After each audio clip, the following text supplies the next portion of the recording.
நீங்கள் இணைந்திருப்பது வெற்றி டிவியின் டாப் 24 செய்திகளுடன். செய்திகள் வாசிப்பவர் கஜிதா திருநாவுக்கரசு. நாட்டில் உள்ள சட்டம் யாவருக்கும் சமமென்றால் தையிட்டியில் நிர்மாணிக்கப்பட்டுள்ள சட்டவிரோத கட்டுமானம் தகர்க்கப்பட வேண்டும் என்பது தமது நிலைப்பாடு என இலங்கை தமிழரசு கட்சியின் நாடாளுமன்ற உறுப்பினர் சிவஞானம் ஸ்ரீதரன் தெரிவித்துள்ளார். யாழ்ப்பாண ஊடக அமையத்தில் நேற்று நடைபெற்ற செய்தியாளர் சந்திப்பில் கலந்து கொண்டு இதனை தெரிவித்த அவர், இந்த கருத்தினை தாம் இனவாத நோக்கில் முன்வைக்கவில்லை எனவும் குறிப்பிட்டுள்ளார்.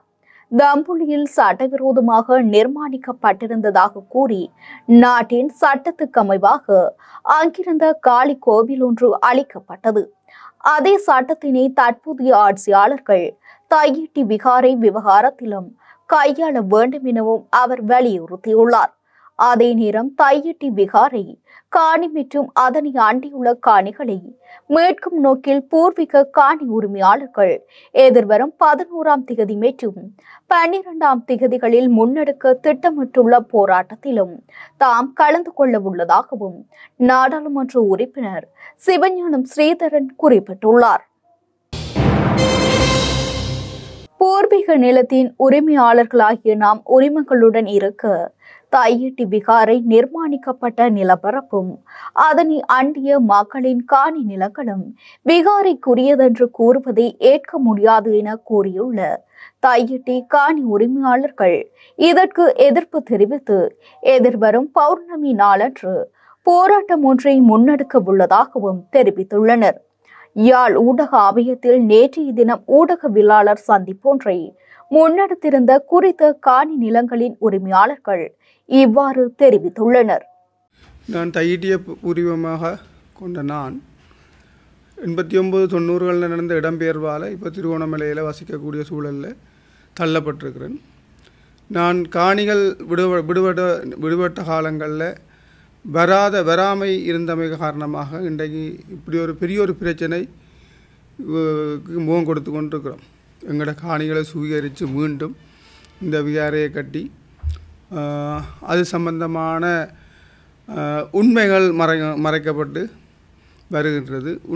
உண்மைகளை அறிய வேணும் என்றால் அதில் பிறந்து வளர்ந்து அதில் அங்கே படித்து அங்கே உருவாகின எங்களை போன்ற இப்போ கதைச்சாக்களை போன்ற சமூகத்தோட தொடர்பு கொள்ளணும். இது ஒரு பக்க தீர்வாக அமையக்கூடாது, திணிக்கப்படக்கூடாது. தயவு செய்து நீங்கள் அதிகாரிகளாக இருங்கோ, ரைட். அதாவது என்னதான் இருந்தாலும் அதாவது சம்பந்தப்பட்டவர்களோட கதைச்சு சரியான உரிய உண்மையை அறிந்து ரைட் அதுக்கான பரிகாரத்தை தேட பாருங்க. இதை அரசியல் மயப்படுத்த வேண்டாம். ஆனால் என்ன பிரச்சனைன்னு சொன்னால் இந்த புதிய அரசாங்கம் அதாவது எதிர்கட்சி இல்லை, ரைட். கேட்குறதுக்கு ஆள் இல்லை, ரைட். ஒன்றும் தேவையில்லை, நாங்கள் எல்லாம் சுமூகமாக வாழுவோம், சரிதான ஓர் இனம் ஓர் மதம் என்று வாழுவோம் என்று சொன்னால் பிரயணத்துக்காண்டி மதத்துக்காண்டி என்ன ஒரு கோயிலுக்கு போகிற பாதையை மறைச்சு, ரைட். மறைச்சு அந்த பாதையை உங்களோட மதத்துக்குரிய கோயிலுக்கு திருப்புறது என்றால் அது எங்கே போய் அந்த நீங்கள் சொல்கிறதுக்கும் செயலுக்கும் என்ன சம்மந்தம் இருக்குது? தையிட்டியில் நாங்கள் ஆரம்பத்தில் இது ஒரு பெரிய ஒரு பூதாகரமான பிரச்சனையாக மாறப்போன்னு நாங்கள் எதிர்பார்க்கவே இல்லை. எங்களோட காணிக்கில் நாங்கள் நிற்கும்போது அந்த காணியில் ஒரு சின்ன ஒரு கட்டிடமாக அமைக்கப்பட்ட கட்டிடம் இன்று பெரிய ஒரு பிரச்சனையாக மாறி இருக்கிறது. நாங்கள் இது தொடர்பாக இந்த எலெக்ஷனுக்கு முதல் எல்லா கட்சிகளுடையும் இது சம்பந்தமாக காய்ச்சிருக்கிறோம். குறிப்பாக முன்னரே எதிர்பார்க்கப்பட்ட மாதிரி என்பிபி தான் இந்த முறை ஆட்சி அமைக்கப் போகிறது என்ன எதிர்வு கூறப்பட்ட காரணத்தினால நாங்கள் யாழ்ப்பாணத்தில் போட்டியிடுற என்பிபி கட்சியின் வேட்பாளர்களுடன் தனித்தனியே சந்தித்து கலந்துரையாடினோம். இப்படியான பிரச்சனை இருக்குது, ஒரு வாங்க பாருங்கன்னு சொல்லி ஒவ்வொருவரும் சொன்னது, நாங்கள் எலெக்ஷனில் வென்றா பிறகு உங்களுக்கான நீதி நாங்கள் பெற்று தருவோம், பழைய ஆக்கள் மாதிரி நாங்கள் செயற்பட மாட்டோம், உங்களோட நிற்போம், நாங்கள் நிற்கிறது யாழ் மாவட்ட பிரதிநிதியாக, நாங்கள் என்பிபியின் பிரதிநிதி அல்ல என்று கூறிய அந்த 3 பேர் என்று எம்பியாக இருக்கிறார்கள். அந்த 3 எங்களுக்கு நான் தனிப்பட அந்த 3 பேரோடையும் தனிப்படவே கதைத்திருக்கிறேன், 2 தடவை கதைத்திருக்கிறேன். எனவே அவர்கள் இந்த போராட்டத்துக்கு எங்களுக்கு சார்பாக எங்களுடன் அங்கே நிற்க வேண்டும். ஏனென்றால் அவர்கள் என்பிபியின் எம்பிக்கள் என்பதற்கு அப்பால் அவர்கள் யாழ் மாவட்டத்தில் எங்களால் தெரிவு செய்யப்பட்ட பிரதிநிதிகள். நான் என்னுடைய காணி அவடத்துக்கு வராது என்பது எனது அன்னளவான ஒரு அந்த காணின்ற மெப்பை வச்சுக்கொண்டு நான் சொல்லுவேன், அந்த காணி வராது. அதனுடைய இன்னொரு ஆண்ட காணியை அது உடைக்கக்கூடாது சரியில்லை தானே என்று சொல்லுவது நியாயமற்றது. ஆனால் அப்படித்தான் உடைக்கக்கூடாது நிலைமை வருமாக இருந்தால் அந்த முடிக்குரிய இடத்தை மட்டும் எல்லைப்படுத்தினால் ஏனைய காணியை உடனடியாகவே விடலாம். ஆனால் அவர்கள் என்ன செய்து வச்சிருக்கிறார்கள் என்றால், விகாரைக்குரிய முடிக்குரிய இடத்தை ஒரு காணின்ற ஒரு மூலைக்கையும், அந்த விகாரைக்குரிய விகாராதிபதிக்கு தங்குற இடத்தை இன்னொரு மூலைக்கிலையும், அரச மரத்தை கொண்டே இன்னொரு 3வது இடத்துலையும், அவர்களுக்கான அந்த கழிவறையை கொண்டே 4வது இடத்துலையும் கட்டி வைத்திருக்கிறார்கள். ஆனால் அந்த அவலத்தையும் பிடிக்கணும் என்ற மிக துல்லியமாக திட்டமிட்டு அந்த காரியம் நிகழ்த்தப்பட்டிருக்கு. அப்போ அவர்களிடத்தை அவர்கள் கூறுகிறார்கள் தங்களது தேவ நம்பிய தீசன் காலத்திலிருந்தே இந்த விகாரை இருந்திருக்கிறது என்று. அப்படியானால் அவர்கள் தேவ நம்பிய தீசன் அவர்களுக்கு வழங்கிய உறுதிகளை காட்டட்டும் பார்க்கலாம், அவர்களோட சான்றுகளை காட்டட்டும். இப்போ மாவட்ட செயலாளரும் ஆளுநரும் இதற்கான விசாரணைகளை தீவிரப்படுத்த வேண்டும். அவர்களிடம் உறுதி இருக்கின்றால் அதன் சர்வே பிளான் இருக்கின்றால் அதன் உண்மைத்தன்மையை ஆராய வேண்டும். அப்படி அவர்களிடம் தவறு இருக்கிற இடத்தை அவர்களுக்கு சரியான தண்டனை, இப்படியான போலி ஒரு முடிவை நெருங்கி கொண்டிருக்கிற கட்டத்தில் இந்த போலியான செய்திகளை பரப்பி மக்களை திசை திருப்புவர்களுக்கு தகுந்த கண்டனங்கள் வழங்கப்பட வேண்டும். அவ்வாறே அது தேவ நம்பிய தீசன் காலத்து விகாரையனில் தொல்பொருள்களை காட்டுங்கள், எங்களுக்கு அது அழிவடைந்திருந்தாலோ அதன் சிதைவுகள் இருந்தாலோ அதுகளை காட்டுங்கள். தொல்பொருள் சட்டத்தில் கூட அது அழிவடைந்திருந்தால் அந்த அழிவுகள் சிதைவுகள் தான் பாதுகாக்கப்பட வேண்டுமே ஒழிய அந்த இடத்தில் நீங்கள் ஒரு புது விகாரையை ஒரு கட்டுமானத்தை தொல்பொருள் சின்னமாக கருதி கட்டிவிட்டு அதை பாதுகாப்பதற்கு இத்தனை ஆயிரம் படையினர்கள் இவ்வளவு அரசு அதிகாரிகளின் துணையுடன் அப்படி அதை பாதுகாப்பதற்கு எந்த இடத்திலேயுமே சட்டம் இல்லை. அது அவ்வேளை நாங்கள் இந்த இடத்திலே நாங்கள் கேட்டுக்கொள்ள இருக்கிறது, இந்த ஊடகங்கள் எங்களுக்கு பெரும் பங்காற்றி இருக்கிறார்கள். எங்களுடைய போராட்டத்தை வெளியுலகுக்கு கொண்ட ஒரு நன்றியுணர்வோடு நாங்கள் இந்த ஊடகங்களை பார்க்கிறோம். மேலும் வருகின்ற 12ஆம் தேதி பூரணி தினத்தை முன்னிட்டு நாங்கள் எங்களது வளமையான தொடர்ச்சியான போராட்டத்தை அந்த இடத்திலே முன்னெடுக்க இருக்கின்றோம். முதல் நாள் பின்னேறம் 11ஆம் தேதி மாலை 4 மணியிலிருந்து 12ஆம் தேதி மாலை 6 மணி வரை நமது போராட்டத்தை நாங்கள் முன்னெடுக்க இருக்கிறோம். அப்படி அந்த போராட்டத்திற்கு சகல அமைப்புகள், இந்த காணி விடுவிப்புக்கான அமைப்பு ஒன்று இருக்கிறது பால் என்று சொல்லி அந்த அமைப்பினர், மற்றது வலிவடக்கில் மீள்குடியேற்ற சங்கத்தினர், மீனவ சங்கத்தினர் மற்றும் இந்த பேருந்து சங்கத்தினர், முச்சக்கர வண்டி சாரதிகள், ஓட்டுநர் சம்மேளத்தினர், சகலரும், பெண்கள் அமைப்பினர், சன சமூக நிலையம், வலிவடக்கில் உள்ள சன சமூக நிலையங்கள் சகலரும் எங்களுக்கான ஆதரவுகளை வழங்கி அந்த இடத்திலே மக்கள் போராட்டமானது மிகச் சிறந்த முறையில் முன்னெடுக்கப்பட்டு எமது உறுதி நிலைமை நிலைநாட்டப்பட வேண்டும். அதற்காக சகலரும் எங்களுக்கு ஒத்துழைப்பை வழங்கி தொடர்ந்து உங்களால் நிற்க இயலாவிட்டாலும் ஒரு 12ஆம் தேதி மதியம் 2 மணியிலிருந்து 6 மணி வரையும் உங்களது பூரண ஒத்துழைப்புகளை எங்களுக்கு வழங்க வேண்டும். நீதி குற்றப்புலனாய்வு பிரிவை மீளவும் நிறுவுவதற்கான ஆரம்பகட்ட பணிகள் தற்போது இடம்பெற்று வருவதாக பொதுமக்கள் பாதுகாப்பு மற்றும் நாடாளுமன்ற அலுவல்கள் அமைச்சர் ஆனந்த விஜயபால தெரிவித்துள்ளார். இது தொடர்பான விதிமுறைகள் அடங்கிய வர்த்தமானி அறிவித்தல் விரைவில் வெளியிடப்படும் எனவும் அமைச்சர் தெரிவித்துள்ளார். குற்றப்புலனாய்வு திணைக்களத்தின் பணிகளை மேலும் திறம்பட செய்யும் நோக்கில் அந்த திணைக்களத்தின் கீழ் நிதி குற்றப்புலனாய்வு பிரிவு நிறுவப்படும் எனவும் பொதுமக்கள் பாதுகாப்பு மற்றும் நாடாளுமன்ற அலுவல்கள் அமைச்சர் ஆனந்த விஜயபால தெரிவித்துள்ளார்.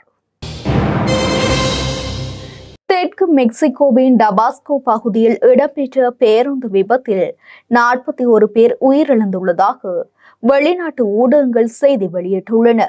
48 பேரை ஏற்றி சென்ற பேருந்து பார ஊர்தியொன்றுடன் மோதியதில் இந்த விபத்து இடம்பெற்றுள்ளது. 38 பயணிகளும் 2 வாகனங்களின் சாரதிகளும் உயிரிழந்துள்ளதாக தெரிய வந்துள்ளது. விபத்தை தொடர்ந்து பேருந்து தீப்பிடித்து எரிந்துள்ளதாக தெரிவிக்கப்படுகிறது.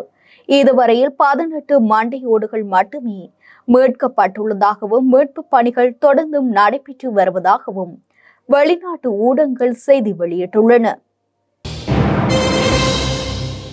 மட்டக்களப்பு மாவட்டத்தில் முன்னாள் ஜனாதிபதி ரணில் விக்ரமசிங்க நாடாளுமன்ற உறுப்பினர் சாணக்கியனுக்கு ஒதுக்கப்பட்ட 400 மில்லியன் ரூபாவில் இல்லாத விளையாட்டு மைதானம் ஒன்றிற்கு 50 லட்சம் ரூபாய் பணம் ஒதுக்கப்பட்டுள்ளதுடன் குளத்தின் நடுவே உள்ள மைதானத்துக்கு 2 தடவை நிதி ஒதுக்கப்பட்டு பாரிய மோசடி இடம்பெற்றுள்ளது தொடர்பாக சிஐடியிடம் முறைப்பாடு செய்ய நடவடிக்கை எடுக்கப்பட்டுள்ளதாக ஈழ மக்கள் ஜனநாயக கட்சியின் பட்டிருப்பு தொகுதி அமைப்பாளர் கிருஷ்ணபிள்ளை வதனகுமார் தெரிவித்துள்ளார்.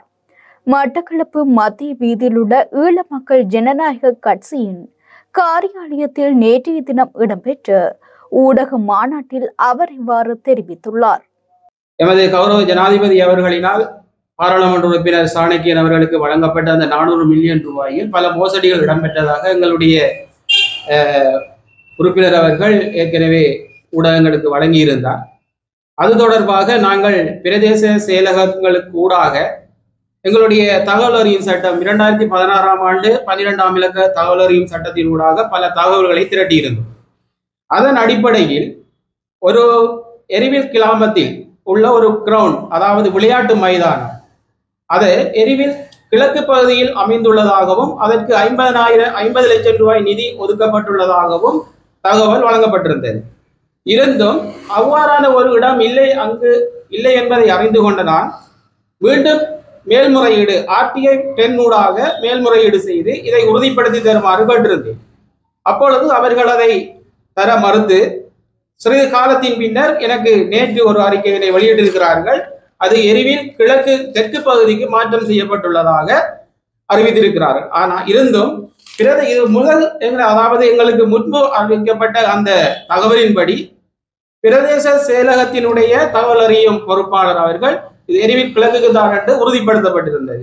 அதே போன்று ராசமணிக்கம் ஞாபகார்த்த மண்டபத்திற்கு 2 கோடி ரூபாய் நிதி ஒதுக்கப்பட்டுள்ளதாக ஏற்கனவே மாவட்ட செயலகத்திலிருந்து பெறப்பட்ட தகவல் அறிவு உரிமை சட்டத்தில் பெறப்பட்ட விவர தகவல் எங்களுக்கு வழங்கப்பட்டிருந்தது. அது தொடர்பான தகவலை நாங்கள் கேட்டிருந்த போது, அதே போன்று எங்களுடைய மேல்முறையீட்டின் மூலம் அது தொடர்பான தகவலை கேட்டிருந்த போது அவர்களும் பிரதேச செயலாளர் அவர்கள் அந்த நிதி என்னால் நிறுத்தப்பட்டுள்ளது என்று அறிவித்திருந்தார். இவ்வாறு அரசு அதிகாரிகள் முன்னுக்கு பின் முரணான தவறுகளை வழங்கி கொண்டிருக்கின்ற காரணத்தினால் இதில் எங்களுக்கு பாரிய சந்தேகம் ஏற்படுகிறது.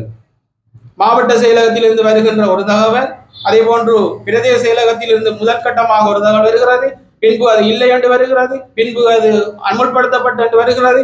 இவ்வாறு இந்த தகவல் அறியும் உரிமை சட்டத்தில் கேட்கப்படுகின்ற விடயங்கள் சரியான முறையில் தகவலாக வழங்கப்படவில்லை என்பது எங்களுக்கு ஒரு சந்தேகத்தை ஏற்படுத்துகின்றது. அனைத்து மக்களும் இது தொடர்பாக விழிப்புணர்வோடு இருக்க வேண்டும். அரசியல்வாதிகள் தொடர்பாகவும் விழிப்புணர்வாக இருக்குமாறும் நான் மக்களை அன்பாக கேட்டுக்கொள்கிறேன். அவருடைய வீரவசனங்கள் கருத்துக்களுக்கு அடிபணியாமல் அவர்கள் என்ன செய்கிறார்கள், எந்த காலப்பகுதியில் செய்கிறார்கள் என்பதையும் ஒவ்வொரு மக்களும் கருத்தில் கொள்ள வேண்டும் என்பதுதான் எனது பணிவான வேண்டுகோள். மன்னாருக்கு வடக்காக உள்ள இலங்கை கடற்பகுதியில் சட்டவிரோதமாக கடற்தொழிலில் ஈடுபட்ட குற்றச்சாட்டில் 14 இந்திய மீனவர்கள் கடற்படையினரால் கைது செய்யப்பட்டுள்ளனர். இதன்போது 2 மீன்பிடி படகுகளும் கைப்பற்றப்பட்டுள்ளதாக கடற்படை ஊடக பேச்சாளர் தெரிவித்துள்ளார். கைது செய்யப்பட்ட இந்திய மீனவர்கள் கரைக்கு அழைத்து வரப்பட்டு மேலதிக சட்ட நடவடிக்கைகளுக்காக கிளிநொச்சி கடற்தொழில் பரிசோதகர் காரியாலயத்திடம் ஒப்படைக்கப்படுவார்கள் எனவும் அவர் குறிப்பிட்டுள்ளார். உலகின் மிகவும் சக்தி வாய்ந்த கடவுச்சீட்டை கொண்ட நாடாக சிங்கப்பூர் மீண்டும் பெயரிடப்பட்டுள்ளது.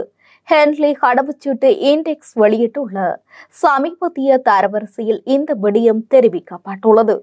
அதன்படி சிங்கப்பூர் குடிமக்கள் 193 நாடுகளுக்கு விசா இல்லாமல் பயணிக்க முடியும்.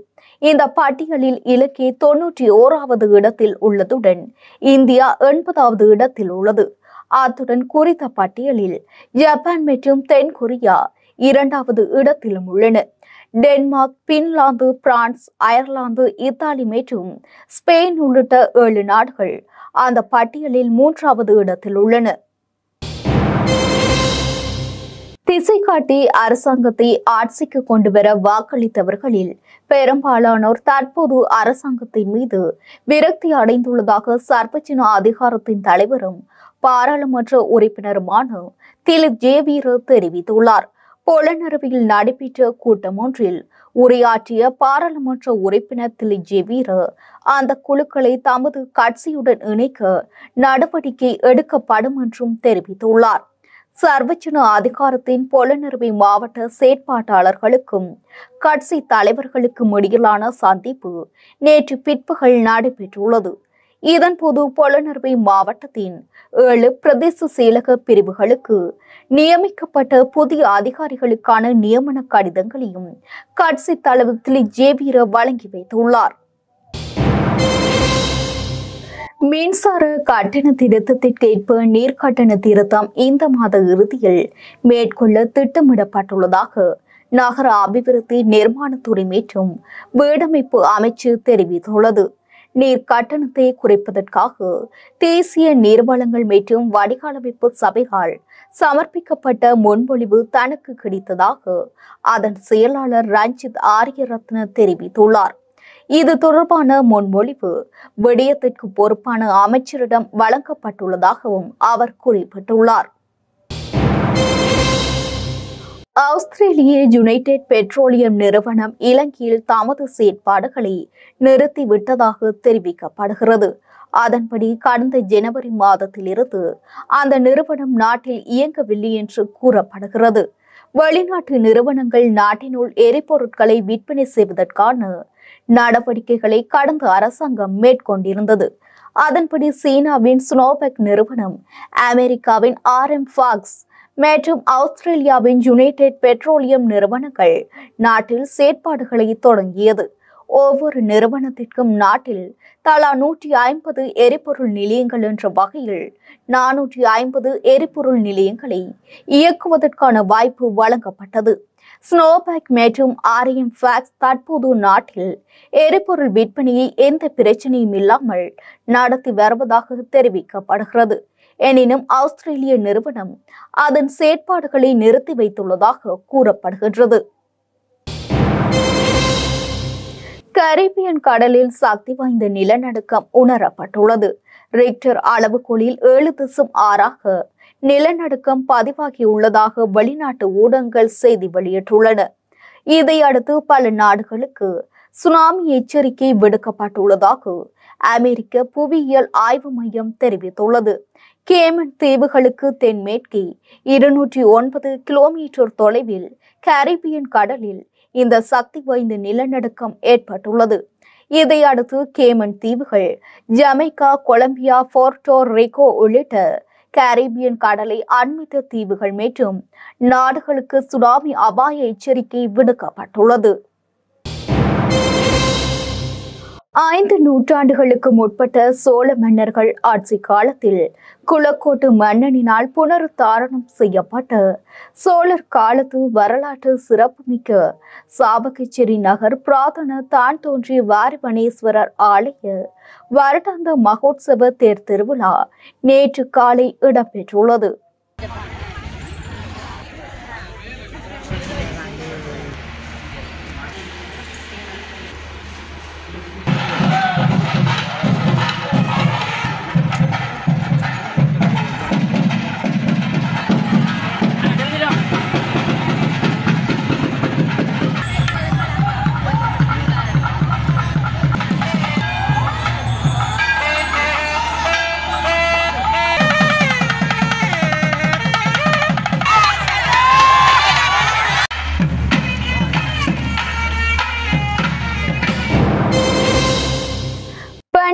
பல்லவ பகுதியில் இரு தரப்பினரிடையே ஏற்பட்ட மோதலில் பெண் ஒருவர் உட்பட 2 காயமடைந்து மருத்துவமனையில் அனுமதிக்கப்பட்டுள்ளனர். கோழி வியாபாரத்தில் ஏற்பட்டுள்ள ஒரு குழுவிற்கும் தெரு நாய்களுக்கு உணவளிக்கும் சிலருக்கும் இடையே நேற்றைய தினம் 8 மணி அளவில் இந்த மோதல் ஏற்பட்டதாக போலீசார் தெரிவித்துள்ளனர். பண்ணையில் இருந்த பல கோழிகள் தெரு நாய்களால் கொல்லப்பட்டதாக கூறிய நிலையில் இரு தரப்பினருக்கும் இடையே ஏற்பட்ட வாக்குவாதம் அதிகரித்து மோதலாக மாறியுள்ளது. இதன்போது வீட்டில் இருந்த ஒரு பெண் கூறிய ஆயுதத்தால் தாக்கப்பட்டதாகவும் மற்றொரு ஆணும் காயமடைந்துள்ளதாகவும் போலீசார் தெரிவித்துள்ளனர். 46 வயதுடைய பெண்ணும் 30 வயதுடைய ஆணுமே சம்பவத்தில் காயமடைந்துள்ளதுடன் அவர்கள் சிகிச்சைக்காக குளியாப்பிட்டிய மருத்துவமனையில் அனுமதிக்கப்பட்டுள்ளனர். தாக்குதலின் போது துப்பாக்கிச் சூடும் நடத்தப்பட்டதாக காயமடைந்தவர்கள் போலீசாரிடம் தெரிவித்துள்ளனர். ஊடகவியலாளர் லசந்த விக்ரமதுங்கவின் கொலை தொடர்பில் நாடகம் ஒன்றை அரங்கேற்றி சட்டமா அதிபர் மீது அழுத்தம் பிரயோகித்து அவரை பதவி விலக செய்வதே அரசாங்கத்தின் சூழ்ச்சியாகும். சட்டத்துறையில் அரசியல் தலையீடுகளை செலுத்தாமல் விசாரணைகளை சுயாதீனமாக முன்னெடுப்பதற்கு குற்ற புலனாய்வு திணைக்களத்துக்கு இடமளிக்க வேண்டும் என்று பாராளுமன்ற உறுப்பினர் தியாசிரியர் ஜெயசேகர வலியுறுத்தியுள்ளார். அரசாங்கத்தினால் சமர்ப்பிக்கப்படவிருக்கும் 2025ஆம் ஆண்டுக்கான வரவு செலவு திட்டத்தில் ஏற்கனவே வலியுறுத்தப்பட்ட முக்கிய விடயங்கள் உள்வாங்கப்பட்டிருக்கிறதா என அவதானிக்கப்படும் என்று சர்வதேச நாணய நிதியத்தின் தொடர்பாடல் திணைக்களத்தின் பணிப்பாளர் யூலி ஹொசாக் தெரிவித்துள்ளார். சர்வதேச நாணய நிதியத்தின் இவ்வாண்டுக்கான முதலாவது ஊடக சந்திப்பு கடந்த வியாழக்கிழமை வாஷிங்டனில் நடைபெற்றுள்ளது.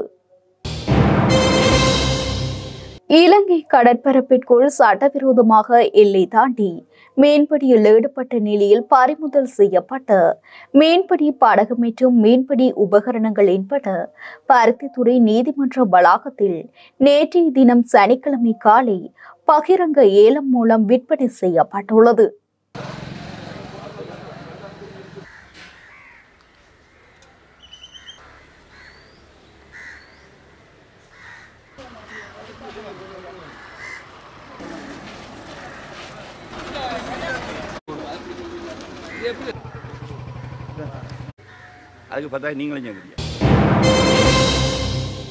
மாகாண சபை தேர்தல் குறித்து அரசியல் கட்சிகளுடன் பேச்சுவார்த்தையில் ஈடுபட உள்ளோம். உள்ளூராட்சி மாற்ற அதிகார சபைகள் சட்டமூலம் தொடர்பில் உயர் நீதிமன்றத்தின் தீர்மானத்தை அடிப்படையாக கொண்டே உள்ளூராட்சி மாற்ற தேர்தல் வாக்கெடுப்பு திகதியை நிர்ணயிக்க முடியும் என தேர்தல்கள் ஆணைக்குழுவின் தலைவர் ஆரம்பியல் ரத்நாயக்க தெரிவித்துள்ளார். உள்ளூராட்சி மாற்ற தேர்தல்கள் குறித்து வினவிய போது அவர் இவ்வாறு குறிப்பிட்டுள்ளார். உள்ளூராட்சி மாற்ற தேர்தல் மற்றும் எதிர்கால அரசியலில் இணைந்து பயணிக்கும் நோக்கில் ஐக்கிய தேசிய கட்சி மற்றும் ஐக்கிய மக்கள் சக்திக்கிடையில் கூட்டணி தொடர்பான பேச்சுவார்த்தைகள் ஆரம்பிக்கப்பட்டன. ஆரம்பத்தில் இப்பேச்சுவார்த்தைகள் வெற்றிகரமாக முன்னெடுக்கப்பட்ட போதிலும் தற்போது அவற்றில் சில சிக்கல்கள் ஏற்பட்டுள்ளன. சுகாதார மற்றும் வெகுசன ஊடக அமைச்சர் நலிந்த ஜேதிச கடந்த வியாழனன்று பாராளுமன்றத்தில் சமர்ப்பித்த பெயர் பட்டியலே இந்த சிக்கல்களை ஏற்படுத்தியுள்ளது. நாட்டில் கடந்த 2022ஆம் ஆண்டு ஏற்பட்ட அரசியல் நெருக்கடிகளின் போது அப்போதைய அமைச்சர்கள், பாராளுமன்ற உறுப்பினர்கள் என பலரது வீடுகள் உள்ளிட்ட உடைமைகள் ஆர்ப்பாட்டக்காரர்களால் தீக்கிரையாக்கப்பட்டன. இதனை அடிப்படையாக கொண்டு 43 முன்னாள் பாராளுமன்ற உறுப்பினர்கள் 122 கோடி ரூபாவை இழப்பீடாக பெற்றுள்ளதாக அமைச்சர் நலிந்த ஜேதிச பெயர் பட்டியல் ஒன்றை பாராளுமன்றத்தில் வெளியிட்டமை குறிப்பிடத்தக்கது. அரசியல் பழிவாங்கலுக்காக அரசாங்கம் நீதி கட்டமைப்பையும் பயன்படுத்துகிறது. சட்டமா அதிபருக்கு அரசாங்கம் அழுத்தம் பிரயோகிப்பது தெளிவாக விளங்குகிறது. எதிர்வரும் காலங்களில் பலர் கைதாகலாம் என பிவுதுருகெல உரிமைய கட்சியின் தலைவரும் பாராளுமன்ற உறுப்பினருமான உதய கம்மன்பில தெரிவித்துள்ளார். கொழும்பில் சனிக்கிழமை நடைபெற்ற நிகழ்வில் கலந்து கொண்டதன் பின்னர் ஊடகங்களுக்கு கருத்து தெரிவிக்கும் போது அவர் இவ்வாறு குறிப்பிட்டுள்ளார். வறுமை நிலை தொடர்பில் எவ்வித புரிதலுமின்றி அஸ்வசம திட்டத்தின் வெற்றி குறித்து எவ்வாறு தீர்மானிக்க முடியும்? வறுமையை ஒழிப்பதற்கு முன்னர் காணப்பட்ட திட்டங்களை விட அஸ்வசம சிறந்ததென கூறுவதை தன்னால் ஏற்றுக்கொள்ள முடியாது என எதிர்க்கட்சி தலைவர் சஜித் பிரேமதாச தெரிவித்துள்ளார்.